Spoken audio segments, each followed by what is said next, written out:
जय भीम दोस्तों। आज की वीडियो बहुत ही खास होने वाली है क्योंकि आज के इस वीडियो में हम दो महान लोग जी शामिल होंगे जिनकी जिंदगी और विचारों के बारे में बात करेंगे और आपको ये भी बताएंगे कि इनमें से सबसे ज़्यादा परफेक्ट इंसान कौन था। जानने के लिए वीडियो को पूरा देखिए। चलिए आज के इस वीडियो को शुरू करते हैं।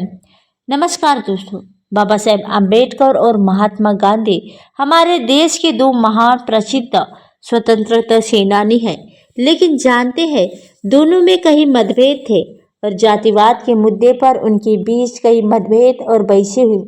कौन सही था और कौन गलत, आज के इस वीडियो में हम संपूर्ण जानकारी जानेंगे, इसलिए हमारे साथ बने रहे। लोकप्रिय रूप से बाबा साहेब आम्बेडकर से कहा जाता है कि भगत सिंह के वीडियो के माध्यम से समान आज मैं बाबा साहेब आम्बेडकर की विचारधाराओं और विचारों को प्रस्तुत करना चाहती हूँ। आइए जाने। डॉक्टर भीमराव आम्बेडकर का जन्म महार जाति में हुआ था, जो एक दलित जाति से है और बचपन से उन्हें जाति उत्पीड़न का सामना करना पड़ा था।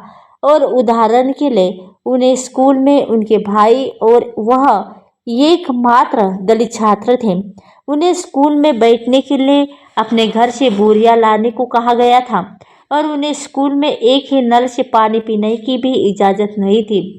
स्कूल में उनके लिए एक विशेष पानी का बर्तन था, लेकिन उन्हें उसमें भी पानी पीने का भी अनुमति नहीं थी। और जब स्कूल का चपरासी उनके हाथों में पानी डाल देता था तब, और अगर स्कूल में चपरासी अनुपस्थित होता था तो भीमराव आम्बेडकर और उनके भाई को पूरे दिन प्यासा रहना पड़ता था। और पैसों की कमी के कारण डॉक्टर बाबा साहेब आम्बेडकर और उनके भाई अपनी पढ़ाई को अधूरी छोड़नी पड़ी। लेकिन डॉक्टर बाबा साहेब आम्बेडकर ने कड़ी मेहनत से पढ़ाई की और बड़ौदा के महाराजा से छात्रवृत्ति प्राप्त की और वह कोलंबिया विश्वविद्यालय चले गए। इसके बाद उन्होंने London school of the economics में अर्थशास्त्र और कानून का अध्ययन किया और इस तरह की शिक्षा प्राप्त करने के बाद भी उन्हें जीवन में हर पहलू में जातिगत भेदभाव का सामना करना पड़ा। इसलिए आश्चर्य की बात नहीं है कि उन्होंने भेदभाव और जातिवाद से घृणा की। वह उनके इतनी नफरत करते थे कि उन्होंने न केवल हिंदुओं और जातिवाद करने वालों की आलोचना की, बल्कि खुले तौर पर हिंदू धर्म की भी आलोचना की है। जब डॉक्टर बाबा साहेब आम्बेडकर अपने कई लेखों में न केवल हिंदू धर्म बल्कि इस्लाम पर भी कड़े सवाल पूछे थे। उन्होंने संस्कृत का अध्ययन किया और वेदों को किताबों का एक बेकार समूह करार दिया और उनका मानना था कि जब तक जाति है तब तक बहिष्कृत भी रहेगा। वे न केवल जातिवाद के खिलाफ थे बल्कि वे जाति व्यवस्था का पूर्ण विनाश भी चाहते थे। इसलिए दूसरी ओर महात्मा गांधी और एक धार्मिक हिंदू थे। उनके अधिकांश सिद्धांत और रणनीतियाँ इसी धर्म के से प्रेरित थे। वस्तुतः गीता को अपना एक आध्यात्मिक शब्दकोश मानते थे और एक सच्चे धार्मिक व्यक्ति के रूप में वह सभी धर्मों का सम्मान करते थे और सांप्रदायिक सौहार्द की दिशा में भी काम किया। जाहिर है कि कोई धार्मिक व्यक्ति अपने धर्म पर सवाल नहीं उठाएगा। यही कारण था डॉक्टर बाबा साहेब आम्बेडकर और महात्मा गांधी के बीच। और इनके गांधी जी के आरंभिक विचार अत्यंत रूढ़िवादी थे। उनका मानना था कि जाति हिंदू धर्म का मूलभूत हिस्सा है और 4 वर्णों की व्यवस्था को वह स्वाभाविक और आवश्यक मानते थे और साथ ही वे समान स्तर के भी थे। कोई भी वर्ण दूसरे श्रेष्ठ नहीं हो सकता। साथ ही उनका ये भी मानना था कि छुआछूत में हिंदू धर्म का हिस्सा नहीं है। इसलिए डॉक्टर बाबा साहेब आम्बेडकर और महात्मा गांधी के मतभेद नहीं मिलते जुलते थे। इसलिए उनका मानना था कि छुआछूत हिंदू धर्म में। इसी कारण 1932 में उन्होंने अखिल भारतीय अस्पृश्यता विरोधी लीग की स्थापना की, जिसका नाम बाद में हरिजन सेवक संघ रखा गया। और 1934 में केरल के बेलगाम जिले में उन्होंने बेगम सत्याग्रह शुरू किया, जहां दलित के साथ भेदभाव किया जा रहा था।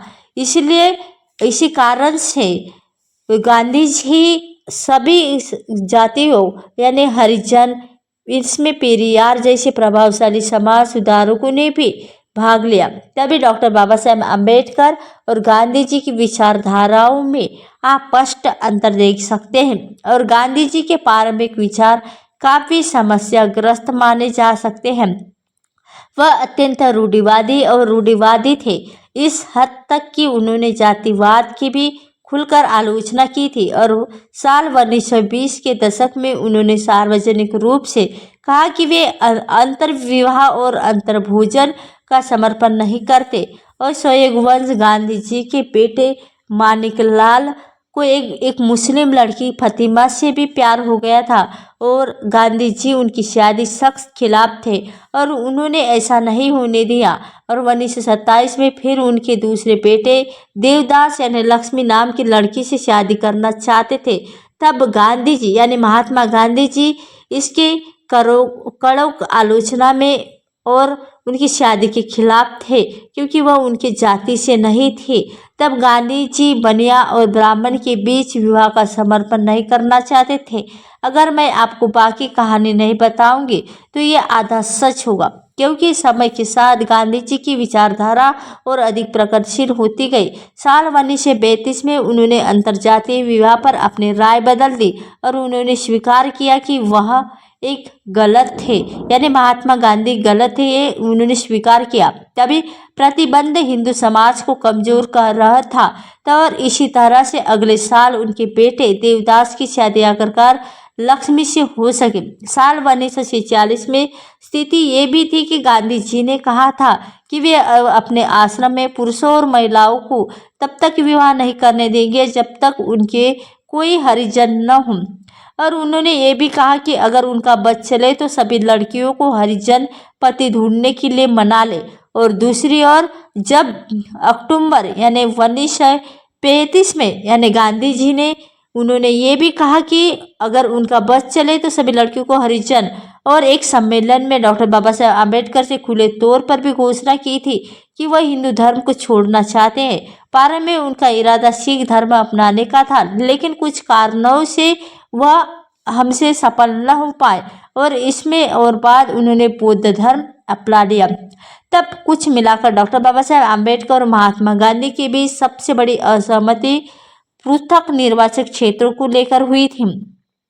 तब पृथक निर्वाचन क्षेत्रों का मतलब है कि देश में ऐसे निर्वाचन क्षेत्र होंगे जहां केवल एक विशिष्ट समुदाय का व्यक्ति ही चुनाव लड़ सकता है।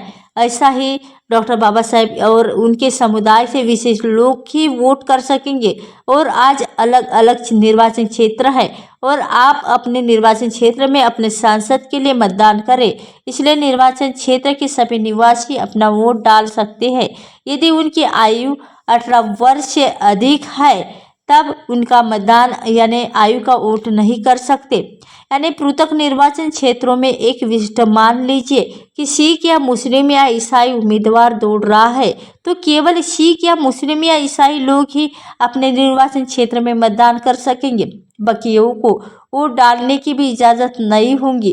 तो दोस्तों एक रोचक तथ्य बताओ, जब ब्रिटिश राज के तहत 1909 में भारत में ब्रिटिश सरकार ने मुसलमानों को भारत से अलग निर्वाचन में अलग रखा, तब साल 1919 में भारत में ईसाइयों और एंग्लो इंडियन यूरोपियन और सिखों को अलग निर्वाचन क्षेत्र दिए गए। तब डॉक्टर बाबा साहेब आम्बेडकर ने दलितों के लिए भी अलग निर्वाचन क्षेत्र ईसाइयों, सिखों और अन्य लोगों को दिए गए पृथक निर्वाचन क्षेत्रों को हटा दिया जाना चाहिए। लेकिन दूसरी ओर डॉक्टर बाबा साहेब आम्बेडकर चाहते थे कि भारत में दलितों को भी अल्पसंख्यक घोषित किया जाए। लेकिन क्या आप सोचते हैं किसका अनुरोध स्वीकार किया गया होगा? जवाब बहुत आसान है, क्योंकि ब्रिटिश सरकार हमेशा फूट डालो और राज करो की नीति अपनाती थी। 1935 में ब्रिटिश प्रधानमंत्री रैमसे मैकडोनाल्ड ने एक सांप्रदायिक पुरस्कार की घोषणा की थी। तब उन्होंने न केवल ये कहा कि अल्पसंख्यकों को दिए गए अलग निर्वाचन क्षेत्र कर सके, लेकिन जब अल्पसंख्यक निर्वाचन क्षेत्र बने रहेंगे तब उन्हें बंद किया जाएगा, बल्कि उन्होंने ये भी कहा था कि दलितों के लिए भी एक अलग अल्पसंख्यक वर्ग होगा। और दलितों के लिए गांधी जी भी ये कहा बिल्कुल भी पसंद नहीं आया, क्योंकि गांधी जी का मानना था कि पृथक निर्वाचन क्षेत्रों के कारण देश के एकजुट नहीं रह सकता और वह इसके कारण अपनी जान देने को भी तैयार थे। तब अंत में गांधी जी ने अनुसरण भी शुरू कर दिया था।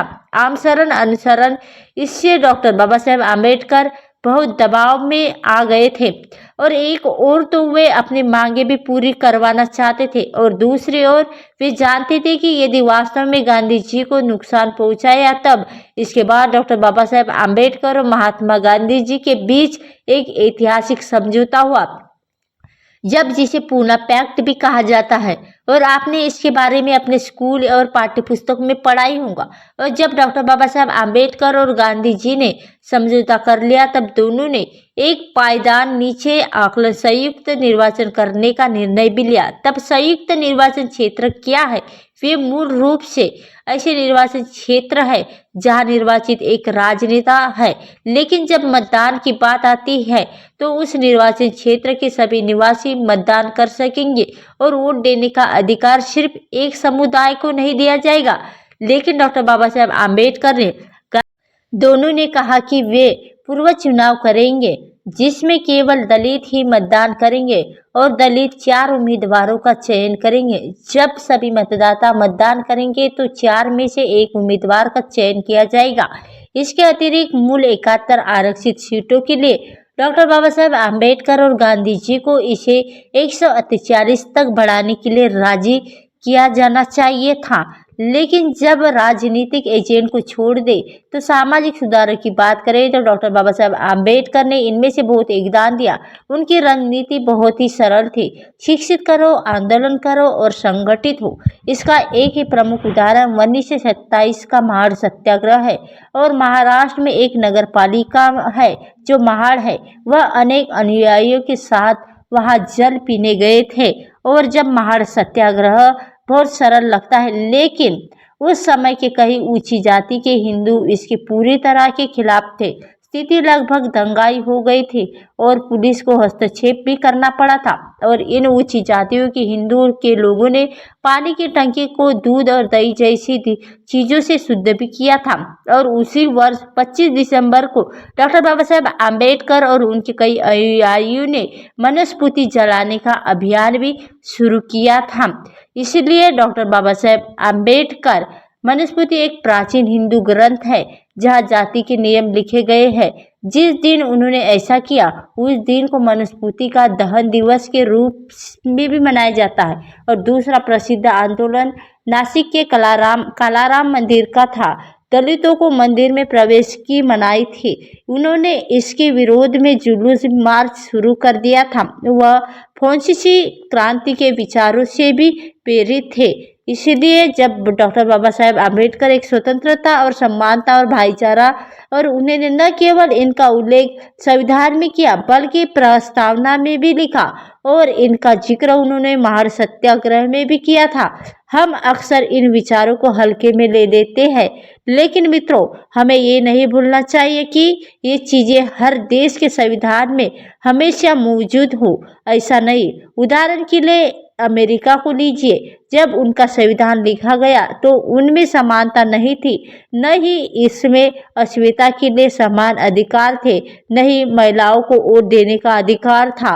और अमेरिका को अपने संविधान में ये जोड़ने में लगभग 75 साल लग गए कि गुलामी को समाप्त किया जाना चाहिए। लेकिन डॉक्टर बाबा साहेब आम्बेडकर की एक बड़ी उपलब्धि पंडित जवाहरलाल नेहरू के साथ यानी हिंदू कोड बिल में लाना रह गया था और इसीलिए ये हिंदू महिलाओं के लिए ये एक बहुत ही प्रगतिशील कदम था जो उनकी सुरक्षा में मदद करता है। और दुर्भाग्य से उस समय तनावपूर्ण स्थितियों के कारण इसे अन्य धर्मों के लिए नहीं लाया जा सका। लेकिन समान नागरिक संहिता जिनकी बहुत चर्चा है, मुझे उम्मीद है कि ये हर धर्म के लिए ऐसे प्रगतिशील माना जाएगा। लेकिन आज हम सभी डॉक्टर बाबा साहेब आम्बेडकर के विचारों और विचार धाराओं से बहुत कुछ सीख सकते हैं। लेकिन दोस्तों हम वास्तव में उन्हें श्रद्धांजलि देना चाहते हैं तो स्वतंत्रता, समानता और बंधुत्व के इन सिद्धांतों को सच्चे अर्थों में सभी के लिए लागू करना चाहिए, क्योंकि हम सब जानते हैं कि धरातल पर ये आज भी देखने को नहीं मिलते। हम सभी जानते हैं कि आज भी जातिवाद कितना प्रचलित है और लोग अभी भी अंतरजातीय और अंतरधार्मिक विवाह से बचते हैं। ये कुछ ऐसा ही है जिस पर अंततः गांधी जी और डॉक्टर बाबा साहेब आम्बेडकर सहमत हुए कि अगर हमें समाज को एकजुट बनाना है, तो अगर हमें अपने देश को एकजुट बनाना है, तो हमें अंतरजातीय और अंतर धार्मिक विवाह को बढ़ा देना होगा। और मुझे आशा है कि आपको ये वीडियो जानकारी पूर्वक लगेगी। तो दोस्तों, ऐसी ही जानकारी जानने के लिए हमारे इस वीडियो में इसी तरह बने रहे और डॉक्टर बाबा साहेब आम्बेडकर को दिल से मानने वाले हमारे इस चैनल को सब्सक्राइब अवश्य करें। और दोस्तों, हमारे इस चैनल को सब्सक्राइब करके बेल आई घंटी ऑन कर लीजिए और नीचे कमेंट बॉक्स में जय भीम जय भारत अवश्य लिखें।